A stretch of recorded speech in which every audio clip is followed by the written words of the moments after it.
ਇਹ ਹਫ਼ਤਾਵਾਰ ਬਾਈਬਲ ਦਾ ਦਰਸੀ ਵਾਸ Plainfield Christian Science church independent ਵੱਲੋਂ ਹੈ, ਜਿਹੜਾ ਨਿਊ ਜਰਸੀ ਅਮਰੀਕਾ ਵਿੱਚ ਹੈ। ਹੋਰ ਮਾਲੂਮਾਤ ਲਈ ਤੁਸੀਂ ਸਾਡੀ ਵੈਬਸਾਈਟ ਵੇਖੋ www.plainfieldcs.com। ਇਹ ਸਬਕ 31 ਅਕਤੂਬਰ 2021 ਐਤਵਾਰ ਦੇ ਦਿਨ ਹਫ਼ਤੇ ਦੇ ਅਖੀਰ ਉੱਤੇ ਤੁਹਾਡੇ ਪੜ੍ਹਨ ਲਈ ਤਿਆਰ ਕੀਤਾ ਗਿਆ ਹੈ। ਮਜ਼ਮੂਨ ਹਮੇਸ਼ਾ ਦੀ ਸਜ਼ਾ। ਸੁਨਹਿਰੀ ਮਤਨ ਅਯੂਬ। ਵੇਖ ਉਹ ਬੰਦਾ ਜਿਹਨੂੰ ਰੱਬ ਤੰਬੀਹ ਕਰਦਾ ਹੈ ਖੁਸ਼ਕਿਸਮਤ ਹੈ। ਇਸ ਲਈ ਕਾਦਰ ਮੁਤਲਕ ਦੀ ਤਾਦੀਬ ਨੂੰ ਹਕੀਰ ਨਾ ਸਮਝ।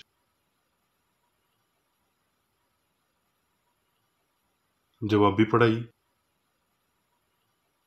ਅਬਰਾਨੀਓ। ਕਿਉਂ ਜੇ ਜਿਹਦੇ ਨਾਲ ਰੱਬ ਮੁਹੱਬਤ ਰੱਖਦਾ ਹੈ ਉਹਨੂੰ ਤੰਬੀਹ ਵੀ ਕਰਦਾ ਹੈ, ਤੇ ਜਿਹਨੂੰ ਪੁੱਤਰ ਬਣਾ ਲੈਂਦਾ ਹੈ ਉਹਨੂੰ ਕੋੜੇ ਵੀ ਮਾਰਦਾ ਹੈ। ਤੁਸੀਂ ਜੋ ਕੁਝ ਵੀ ਦੁੱਖ ਸਹਿੰਦੇ ਹੋ ਉਹ ਤੁਹਾਡੀ ਤਰਬੀਅਤ ਲਈ ਹੈ। ਰੱਬ ਤੁਹਾਨੂੰ ਪੁੱਤਰ ਸਮਝ ਕੇ ਤੁਹਾਡੇ ਨਾਲ ਅਜਿਹਾ ਸਲੂਕ ਕਰਦਾ ਹੈ। ਉਹ ਕਿਹੜਾ ਪੁੱਤਰ ਹੈ ਜਿਹਨੂੰ ਪਿਓ ਤੰਬੀਹ ਨਹੀਂ ਕਰਦਾ। ਤੇ ਜੇ ਤੁਹਾਨੂੰ ਉਹ ਤੰਬੀਹ ਨਾ ਕੀਤੀ ਗਈ ਜਿਹਦੇ ਵਿੱਚ ਸਾਰੇ ਸ਼ਰੀਕ ਨੇ, ਤੇ ਤੁਸੀਂ ਹਰਾਮਜ਼ਾਦੇ ਠਹਿਰੇ ਨਾ ਕਿ ਪੁੱਤਰ। ਤੇ ਬਿਲਫਿਲ ਹਰ ਤਰ੍ਹਾਂ ਦੀ ਤੰਬੀਹ ਖੁਸ਼ੀ ਦਾ ਨਹੀਂ ਬਲਕਿ ਦੁੱਖ ਦਾ ਸਬੱਬ ਲੱਗਦੀ ਏ। ਪਰ ਜਿਹੜੇ ਉਹਨੂੰ ਸਹਿੰਦਿਆਂ ਸਹਿੰਦਿਆਂ ਪੱਕੇ ਹੋ ਗਏ ਨੇ, ਉਹਨਾਂ ਨੂੰ ਬਾਅਦ ਵਿੱਚ ਚੈਨ ਨਾਲ ਰਾਸਤਬਾਜ਼ੀ ਦਾ ਫਲ ਦਿੰਦੀ ਏ। ਇਸ ਲਈ ਢਿੱਲੇ ਹੱਥਾਂ ਨੂੰ ਤੇ ਸੁਸਤ ਗੋਡਿਆਂ ਨੂੰ ਠੀਕ ਕਰੋ, ਤੇ ਆਪਣੇ ਪੈਰਾਂ ਲਈ ਸਿੱਧੀਆਂ ਰਾਹਾਂ ਬਣਾਓ, ਤਾਂ ਜੋ ਲੰਗੜਾ ਬੇਰਾਹ ਨਾ ਹੋਵੇ ਬਲਕਿ ਸ਼ਿਫਾ ਪਾਵੇ। ਦਰਸੀਵਾਜ਼ ਬਾਈਬਲ ਵਿੱਚੋਂ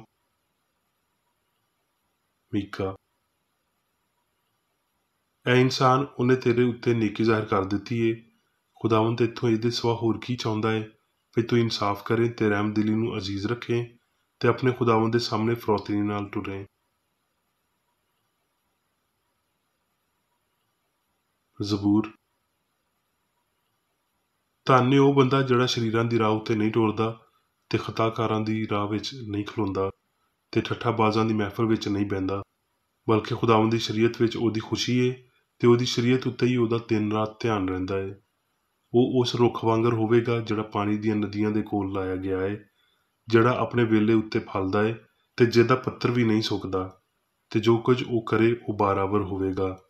ਸਰੀਰ ਇੰਜ ਦੇ ਨਹੀਂ ਬਲਕਿ ਉਹ ਤੂੜੀ ਵਾਂਗਰ ਨੇ ਜਿਹਨੂੰ ਹਵਾ ਉਡਾ ਕੇ ਲੈ ਜਾਂਦੀ ਏ।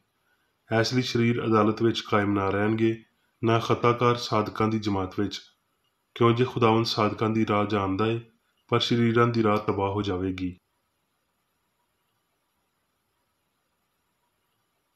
ਸਲਾਤੀਨ।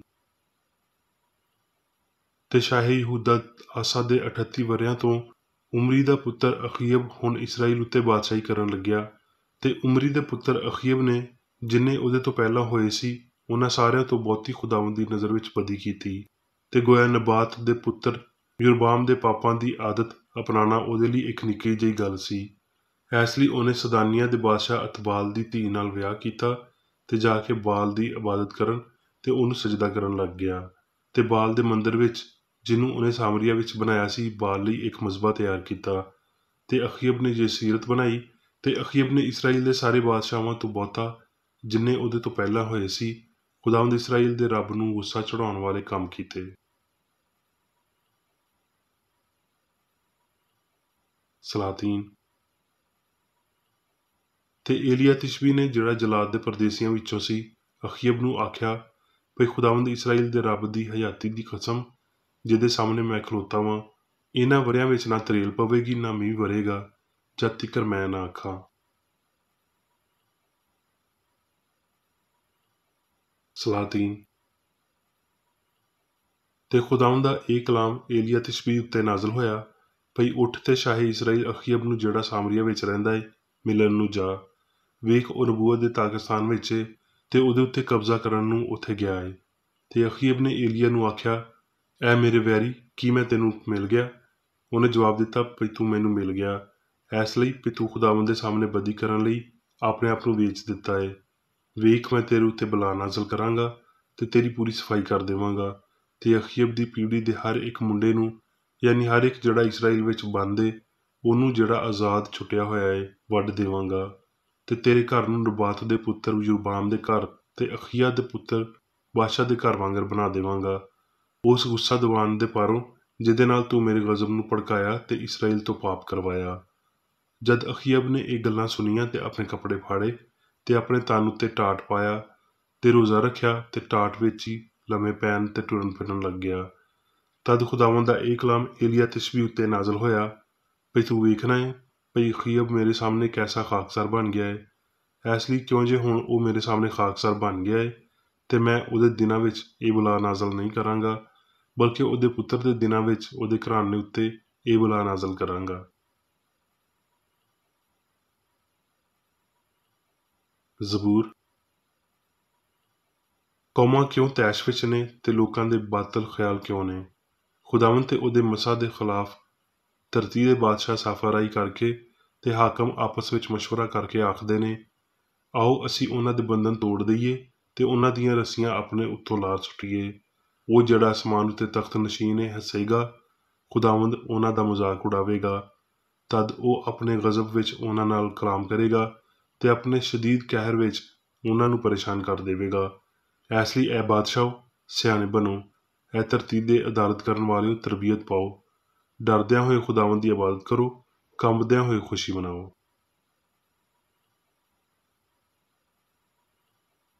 ਰੋਮੀਓ। ਕਿਉਂਕਿ ਮੈਂ ਜਾਣਦਾ ਵਾਂ ਭਈ ਮੇਰੇ ਬਦਨ ਵਿੱਚ ਕੋਈ ਨੇਕੀ ਵਸੀ ਹੋਈ ਨਹੀਂ, ਪਰ ਇਰਾਦਾ ਤੇ ਮੇਰੇ ਵਿੱਚ ਮੌਜੂਦ ਏ, ਪਰ ਨੇਕ ਕੰਮ ਮੇਰੇ ਕੋਲੋਂ ਹੁੰਦੇ ਨਹੀਂ। ਇਸ ਲਈ ਜਿਸ ਨੇਕੀ ਦਾ ਇਰਾਦਾ ਕਰਦਾ ਵਾਂ ਉਹ ਤੇ ਨਹੀਂ ਕਰਦਾ, ਪਰ ਜਿਸ ਬਦੀ ਦਾ ਇਰਾਦਾ ਨਹੀਂ ਕਰਦਾ ਉਹ ਕਰ ਲੈਂਦਾ ਵਾਂ। ਇਸ ਲਈ ਜੇ ਮੈਂ ਉਹ ਕਰਦਾ ਵਾਂ ਜਿਹਦਾ ਇਰਾਦਾ ਨਹੀਂ ਕਰਦਾ ਤੇ ਉਹਨੂੰ ਕਰਨ ਵਾਲਾ ਮੈਂ ਨਾ ਰਿਹਾ, ਬਲਕਿ ਪਾਪ ਏ ਜਿਹੜਾ ਮੇਰੇ ਅੰਦਰ ਵਸਿਆ ਹੋਇਆ ਹੈ।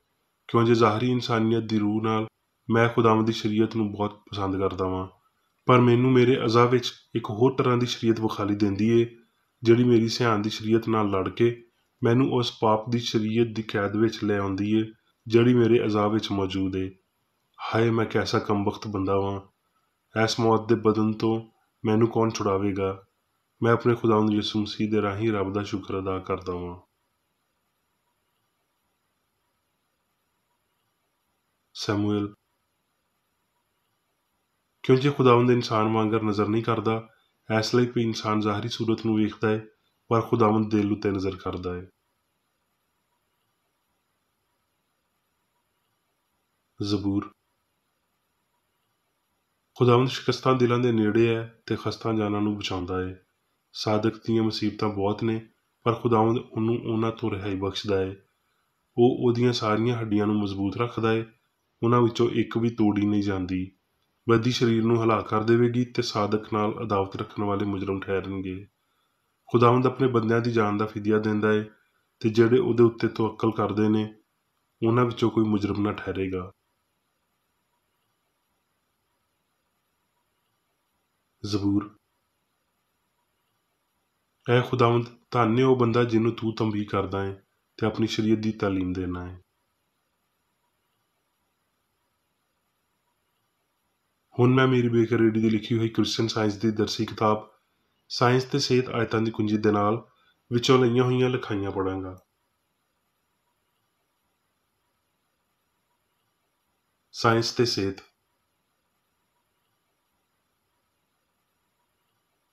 ਮੁਹੱਬਤ ਦਾ ਡਿਜ਼ਾਈਨ ਪਾਪੀ ਦੀ ਇਸਲਾਹ ਲਈ ਏ। ਜੇ ਇੱਥੇ ਪਾਪੀ ਦੀ ਸਜ਼ਾ ਉਹਦੀ ਇਸਲਾਹ ਲਈ ਕਾਫੀ ਨਹੀਂ ਏ ਤੇ ਨੇਕ ਬੰਦੇ ਦੀ ਜੰਨਤ ਪਾਪੀ ਲਈ ਦੋਜ਼ਖ ਹੋਵੇਗੀ। ਪਾਪ ਨਾਲ ਮੁਹੱਬਤ ਦੇ ਜਜ਼ਬੇ ਨੂੰ ਬੁਝਾਉਣ ਲਈ ਮੌਤ ਤੋਂ ਪਹਿਲਾਂ ਜਾਂ ਬਾਅਦ ਵਿੱਚ ਰਾਹੀ ਸਾਇੰਸ ਮੁਨਾਸਬ ਤਕਲੀਫ ਦੀ ਲੋੜ ਨੂੰ ਜ਼ਾਹਿਰ ਕਰਦੀ ਏ। ਇਸ ਲਈ ਇਨਸਾਫ ਰਹਿਮ ਦੀ ਲੌਂਡੀ ਏ। ਇਸ ਲਈ ਸਜ਼ਾ ਤੋਂ ਬਚਣਾ ਰੱਬ ਦੀ ਹੁਕਮਰਾਨੀ ਨਾਲ ਮੁਤਾਬਕਤ ਨਹੀਂ ਰੱਖਦਾ। ਸਾਡੀਆਂ ਅਦਾਲਤਾਂ ਜੁਰਮ ਦੇ ਮਕਸਦ ਤੇ ਕਮਿਸ਼ਨ ਨੂੰ ਸਾਬਤ ਕਰਨ ਲਈ ਸਬੂਤ ਉੱਤੇ ਗੌਰ ਕਰਦੀਆਂ ਨੇ। ਕੀ ਇਹ ਵਾਜ਼ਿਹ ਨਹੀਂ ਹੈ ਕਿ ਇਨਸਾਨੀ ਜ਼ਹਿਨ ਨੂੰ ਚਾਹੀਦਾ ਹੈ ਕਿ ਬਦਨ ਨੂੰ ਬਦੀ ਦੇ ਕੰਮ ਤੋਂ ਦੂਰ ਰੱਖੇ? ਕੀ ਫਾਨੀ ਸਿਆਣ ਕਾਤਲ ਨਹੀਂ ਹੈ? ਫਾਨੀ ਸਿਆਣ ਦੀ ਹਦਾਇਤ ਤੋਂ ਬਗੈਰ ਹੱਥ ਕਤਲ ਨਹੀਂ ਕਰ ਸਕਦੇ। ਫਾਨੀ ਸਿਆਣ ਨਾ ਕਿ ਮਾਦਾ ਹਰ ਮਾਮਲੇ ਵਿੱਚ ਮੁਜਰਮ ਨਹੀਂ ਹੁੰਦਾ ਤੇ ਇਨਸਾਨੀ ਕਾਨੂੰਨ ਠੀਕ ਤੌਰ ਤੇ ਜੁਰਮ ਦਾ ਅੰਦਾਜ਼ਾ ਲਾ ਰਿਹਾ ਹੈ ਤੇ ਅਦਾਲਤਾਂ ਮਕਸਦ ਦੇ ਮੁਤਾਬਕ ਠੀਕ ਤੌਰ ਤੇ ਸਜ਼ਾ ਸੁਣਾ ਰਹੀਆਂ ਨੇ।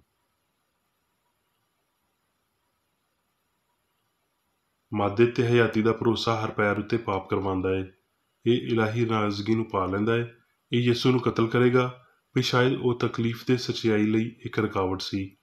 ਮਾਦੀ ਅਕੀਦੇ ਰੂਹਾਨੀ ਖਿਆਲ ਨੂੰ ਜ਼ਬਾ ਕਰਨਗੇ ਜਦੋਂ ਕਦੀ ਤੇ ਜਿੱਥੇ ਕਿਤੇ ਉਹ ਜ਼ਾਹਰ ਹੁੰਦੇ ਨੇ। ਭਾਵੇਂ ਗਲਤੀ ਦੇ ਪਿੱਛੇ ਇੱਕ ਝੂਠ ਜਾਂ ਹੀਲਿਆਂ ਦਾ ਅਹਿਸਾਸ ਜੁਰਮ ਲੁਕਿਆ ਹੁੰਦਾ ਹੈ, ਪਰ ਗਲਤੀ ਉੱਤੇ ਹਮੇਸ਼ਾ ਲਈ ਮੋਹਰ ਨਹੀਂ ਲਾਈ ਜਾ ਸਕਦੀ। ਸੱਚਾਈ ਆਪਣੇ ਹਮੇਸ਼ਾ ਦੇ ਕਾਨੂੰਨ ਦੇ ਰਾਹੀਂ ਗਲਤੀ ਨੂੰ ਬੇਨਕਾਬ ਕਰਦੀ ਏ। ਸੱਚਾਈ ਗਲਤੀ ਨੂੰ ਆਪਣੇ ਆਪ ਨਾਲ ਫਰੇਬ ਦੇਣ ਦੀ ਵਜ੍ਹਾ ਬਣਦੀ ਏ ਤੇ ਗਲਤੀ ਉੱਤੇ ਹੈਵਾਨ ਦਾ ਨਿਸ਼ਾਨ ਲਾਉਂਦੀ ਏ। ਇੱਥੇ ਤੀਕਰ ਵੀ ਜੁਰਮ ਦੇ ਅਹਿਸਾਸ ਦੇ ਬਹਾਨੇ ਦੀ ਜਾਂ ਇਹਦੇ ਉੱਤੇ ਮੋਹਰ ਲਾਉਣ ਦੀ ਰਗਬਤ ਨੂੰ ਸਜ਼ਾ ਦਿੱਤੀ ਜਾਂਦੀ ਏ। ਇਨਸਾਫ ਤੋਂ ਇਜਤਨਾਬ ਤੇ ਸੱਚਾਈ ਤੋਂ ਇਨਕਾਰ ਪਾਪ ਨੂੰ ਮੁਸਲਸਲ ਹੋਣ, ਜੁਰਮ ਨੂੰ ਵਧਾਉਣ, ਇਰਾਦੇ ਦੀ ਕੂਵਤ ਨੂੰ ਖਤਰੇ ਵਿੱਚ ਪਾਉਣ ਤੇ ਇਲਾਹੀ ਰਹਿਮ ਦਾ ਮਜ਼ਾਕ ਉਡਾਉਣ ਦਾ ਰੁਝਾਨ ਪੈਦਾ ਕਰਦੇ ਨੇ।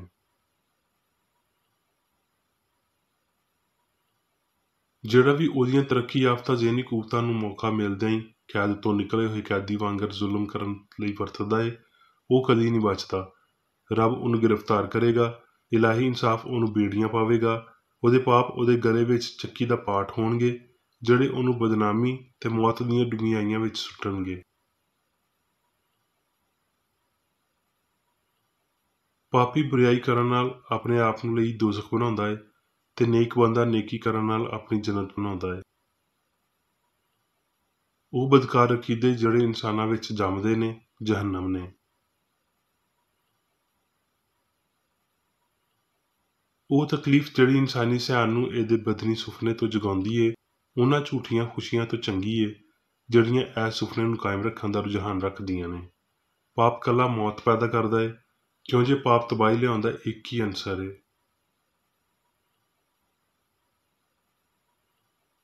ਬਦੀ ਤੇ ਬਿਮਾਰੀ ਨੂੰ ਉਹਨਾਂ ਦੀਆਂ ਇਸਲਾਹਾਂ ਵਿੱਚ ਹੀ ਸਾਹਮਣੇ ਲਿਆਓ ਤੇ ਉਹਨਾਂ ਦੀ ਮਜ਼ੰਮਤ ਕਰੋ। ਕਿਸੇ ਪਾਪੀ ਨੂੰ ਇਸ ਗੱਲ ਦਾ ਯਕੀਨ ਦਿਵਾਉਂਦਿਆਂ ਹੋਏ ਉਹਦੀ ਇਸਲਾਹ ਨਹੀਂ ਹੋ ਸਕਦੀ ਭਈ ਉਹ ਇਸ ਲਈ ਪਾਪੀ ਨਹੀਂ ਹੈ ਕਿਉਂ ਜੇ ਪਾਪ ਹੈ ਹੀ ਨਹੀਂ ਹੈ। ਪਾਪ ਨੂੰ ਕਮਜ਼ੋਰ ਕਰਨ ਲਈ ਤੁਹਾਨੂੰ ਇਹਨੂੰ ਲੱਭਣਾ ਪਵੇਗਾ, ਇਹਨੂੰ ਬੇਪਰਦਾ ਕਰਨਾ ਪਵੇਗਾ, ਫਰੇਬ ਨਜ਼ਰੀ ਨੂੰ ਸਾਹਮਣੇ ਲਿਆਉਣਾ ਪਵੇਗਾ ਤੇ ਇਸ ਤਰ੍ਹਾਂ ਪਾਪ ਉੱਤੇ ਫਤਹਿਮੰਦ ਹੋਵੋ ਤੇ ਇਹਨੂੰ ਗੈਰ ਅਸਲੀ ਸਾਬਤ ਕਰੋ।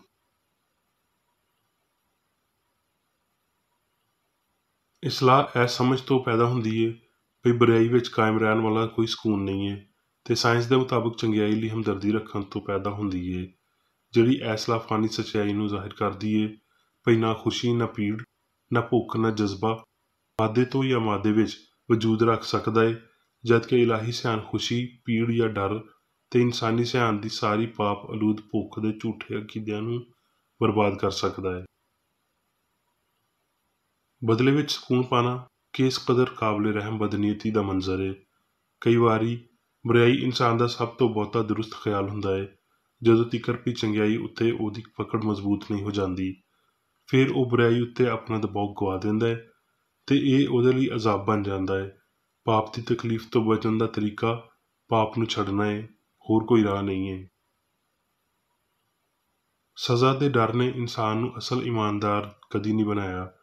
ਗਲਤ ਦੇ ਨਾਲ ਮਿਲਣ ਤੇ ਦਰੁਸਤ ਦੀ ਮਸ਼ਹੂਰੀ ਕਰਨ ਲਈ ਇਖਲਾਕੀ ਦਲੇਰੀ ਦੀ ਲੋੜ ਏ, ਪਰ ਅਸੀਂ ਉਸ ਬੰਦੇ ਦੀ ਇਸਲਾਹ ਕਿਵੇਂ ਕਰੀਏ ਜਿਹਦੇ ਵਿੱਚ ਇਖਲਾਕੀ ਹੌਸਲੇ ਤੋਂ ਬਹੁਤਾ ਜਾਨਵਰਾਂ ਵਾਲਾ ਹੌਸਲਾ ਏ ਤੇ ਜਿਹਨੂੰ ਚੰਗਿਆਈ ਦਾ ਬਿਲਕੁਲ ਵੀ ਖਿਆਲ ਨਹੀਂ। ਇਨਸਾਨੀ ਸਿਆਣ ਦੇ ਰਾਹੀਂ ਮਾਦੇ ਨੂੰ ਲੱਭਣ ਵਿੱਚ ਉਹਦੀ ਗਲਤੀ ਦੀ ਫਾਨੀਅਤ ਨੂੰ ਕਾਇਲ ਕਰਨ ਦਾ ਮਤਲਬ ਏ ਸ਼ਾਦਮਾਨੀ ਲੱਭਣਾ। ਵਜ੍ਹਾ ਸਭ ਤੋਂ ਬਹੁਤੀ ਸਰਗਰਮ ਇਨਸਾਨੀ ਜ਼ਹਿਨੀ ਸਲਾਹੀਅਤ ਏ। ਇਹਨੂੰ ਜਜ਼ਬਿਆਂ ਨੂੰ ਦੱਸਣ ਦਿਓ ਤੇ ਇਨਸਾਨ ਦੀ ਅਖਲਾਕੀ ਜ਼ਿੰਮੇਦਾਰੀ ਦੇ ਅਹਿਸਾਸ ਨੂੰ ਜਗਾਉਣ ਦਿਓ ਤੇ ਦਰਜਿਆਂ ਦੇ ਰਾਹੀਂ ਉਹ ਇਨਸਾਨਾਂ ਦੀ ਖੁਸ਼ੀ ਦੇ ਅਹਿਸਾਸ ਦੇ ਅਦਮ ਵਜੂਦ ਤੇ ਇਨਸਾਨੀ ਅਹਿਸਾਸ ਦੀ ਅਜ਼ਮਤ ਤੇ ਰਾਹਤ ਨੂੰ ਸਿੱਖੇਗਾ ਜਿਹੜੀ ਮਾਦੀ ਜਾਂ ਫਾਨੀ ਸ਼ੈਵਾਂ ਨੂੰ ਚੁੱਪ ਕਰਾ ਦਿੰਦੀ ਏ। ਫਿਰ ਉਹ ਨਾ ਸਿਰਫ ਨਜਾਤ ਯਾਫਤਾ ਹੋਵੇਗਾ ਬਲਕਿ ਉਹ ਨਜਾਤ ਯਾਫਤਾ ਹੀ ਏ। ਜੇ ਤੁਸੀਂ ਜਾਣਬੁੱਝ ਕੇ ਗਲਤ ਕੰਮ ਕਰਨ ਤੇ ਯਕੀਨ ਰੱਖਦੇ ਹੋ ਤੇ ਇਹਦੀ ਮਸ਼ਕ ਕਰਦੇ ਹੋ ਤੇ ਤੁਸੀਂ ਇੱਕਦਮ ਆਪਣੀ ਰਾਹ ਬਦਲ ਤੇ ਨੇਕ ਕੰਮ ਕਰ ਸਕਦੇ ਹੋ। ਮਾਦਾ ਬਿਮਾਰੀ ਜਾਂ ਪਾਪ ਦੇ ਖਿਲਾਫ ਠੀਕ ਕੋਸ਼ਿਸ਼ਾਂ ਦੀ ਮੁਖਾਲਫਤ ਨਹੀਂ ਕਰ ਸਕਦਾ ਕਿਉਂ ਜੇ ਮਾਦਾ ਗੈਰ ਮੁਤਹਰਕ ਬੇਸਿਆਨ ਏ। ਇਹ ਜਾਣਦਿਆਂ ਹੋਏ ਜਿਵੇਂ ਭਈ ਤੁਹਾਨੂੰ ਜਾਣਨਾ ਚਾਹੀਦਾ ਹੈ ਭਈ ਰੱਬ ਨੂੰ ਨਾਮ ਨਿਹਾਦ ਮਾਦੀ ਕਾਨੂੰਨ ਦੀ ਫਰਮਾਬਰਦਾਰੀ ਦੀ ਕਦੀ ਲੋੜ ਨਹੀਂ ਹੁੰਦੀ ਕਿਉਂ ਜੇ ਅਜਿਹਾ ਕਾਨੂੰਨ ਵਜੂਦ ਹੀ ਨਹੀਂ ਰੱਖਦਾ।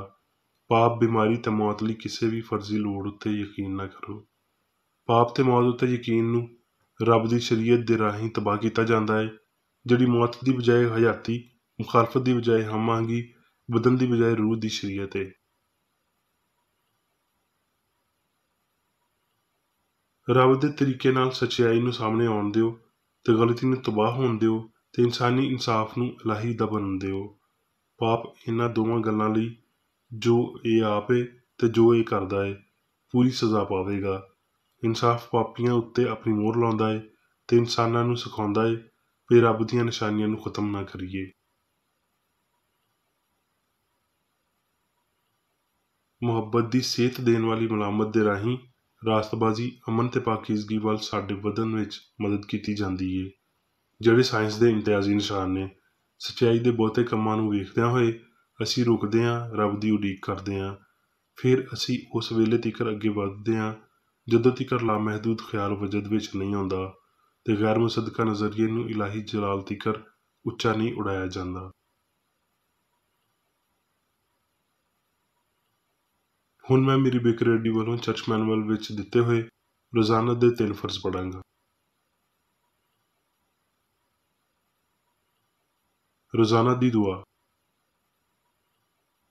ਇਸ ਚਰਚ ਦੇ ਹਰ ਰੁਕਨ ਦਾ ਇਹ ਫਰਜ਼ ਹੈ ਕਿ ਉਹ ਹਰ ਰੋਜ਼ ਇਹ ਦੁਆ ਕਰੇ, ਤੇਰੀ ਬਾਦਸ਼ਾਹੀ ਆਵੇ, ਇਲਾਹੀ ਸੱਚਾਈ, ਹਯਾਤੀ ਤੇ ਪਿਆਰ ਦੀ ਸਲਤਨਤ ਮੇਰੇ ਅੰਦਰ ਕਾਇਮ ਹੋਵੇ ਤੇ ਸਾਰੇ ਪਾਪ ਮੈਥੋਂ ਨਿਕਲ ਜਾਣ ਤੇ ਤੇਰਾ ਕਲਾਮ ਸਾਰੇ ਇਨਸਾਨਾਂ ਦੇ ਪਿਆਰ ਨੂੰ ਵਧਾਵੇ ਤੇ ਉਹਨਾਂ ਉੱਤੇ ਹਕੂਮਤ ਕਰੇ। ਮਕਸਦਾਂ ਤੇ ਕੰਮਾਂ ਦਾ ਇੱਕ ਅਸੂਲ। ਨਾ ਕੋਈ ਮੁਖਾਲਫਤ ਤੇ ਨਾ ਕੋਈ ਜ਼ਾਤੀ ਤਾਲੁਕ ਮਾਦਰੀ ਚਰਚ ਦੇ ਕਿਸੇ ਰੁਕਨ ਦੇ ਮਕਸਦਾਂ ਜਾਂ ਕੰਮਾਂ ਉੱਤੇ ਅਸਰ ਕਰਨੇ ਚਾਹੀਦੇ। ਸਾਇੰਸ ਵਿੱਚ ਬਸ ਇਲਾਹੀ ਪਿਆਰ ਹੀ ਹਕੂਮਤ ਕਰਦਾ ਹੈ ਤੇ ਇੱਕ ਮਸੀਹ ਸਾਇੰਸਦਾਨ ਪਾਪ ਨੂੰ ਰੱਦ ਕਰਦਿਆਂ ਹੋਏ ਸੁੱਚੀ ਭਰਾਬੰਦੀ, ਖੈਰਾਤ ਪਸੰਦੀ ਤੇ ਮਾਫੀ ਨਾਲ ਪਿਆਰ ਦੀਆਂ ਮਿੱਠੀਆਂ ਸੱਚਾਈਆਂ ਦਾ ਪਰਛਾਵਾਂ ਬਣਦਾ ਹੈ। ਇਸ ਚਰਚ ਦੇ ਸਾਰੇ ਰੁਕਨਾਂ ਨੂੰ ਸਾਰੇ ਪਾਪਾਂ ਤੋਂ, ਗਲਤ ਤਰ੍ਹਾਂ ਦੀਆਂ ਪੇਸ਼ਨਗੋਈਆਂ, ਮੁਨਸਫੀਆਂ, ਮਜ਼ਮਤਾਂ, ਸਲਾਹਾਂ, ਗਲਤ ਅਸਰਾਂ ਨੂੰ ਲੈਣ ਤੇ ਗਲਤ ਅਸਰ ਦੇਣ ਤੋਂ ਆਜ਼ਾਦ ਰਹਿਣ ਲਈ ਹਰ ਰੋਜ਼ ਖਿਆਲ ਰੱਖਣਾ ਚਾਹੀਦਾ ਹੈ ਤੇ ਦੁਆ ਕਰਨੀ ਚਾਹੀਦੀ ਹੈ। ਫਰਜ਼ ਲਈ ਚੁਸਤੀ। ਇਸ ਚਰਚ ਦੇ ਹਰ ਰੁਕਨ ਦਾ ਇਹ ਫਰਜ਼ ਹੈ ਕਿ ਉਹ ਹਰ ਰੋਜ਼ ਜਾਰਹਾਨਾ ਜ਼ਹਿਨੀ ਸਲਾਹਾਂ ਦੇ ਖਿਲਾਫ ਆਪਣੇ ਆਪ ਨੂੰ ਤਿਆਰ ਰੱਖੇ ਤੇ ਰੱਬ, ਆਪਣੇ ਕਾਇਦ ਤੇ ਇਨਸਾਨਾਂ ਲਈ ਆਪਣੇ ਫਰਜ਼ਾਂ ਨੂੰ ਨਾ ਕਦੀ ਭੁੱਲੇ ਤੇ ਨਾ ਕਦੀ ਨਜ਼ਰਅੰਦਾਜ਼ ਕਰੇ। ਉਹਦੇ ਕੰਮਾਂ ਦੇ ਰਾਹੀਂ ਉਹਦਾ ਇਨਸਾਫ ਹੋਵੇਗਾ, ਉਹ ਬੇਕਸੂਰ ਜਾਂ ਕਸੂਰਵਾਰ ਹੋਵੇਗਾ।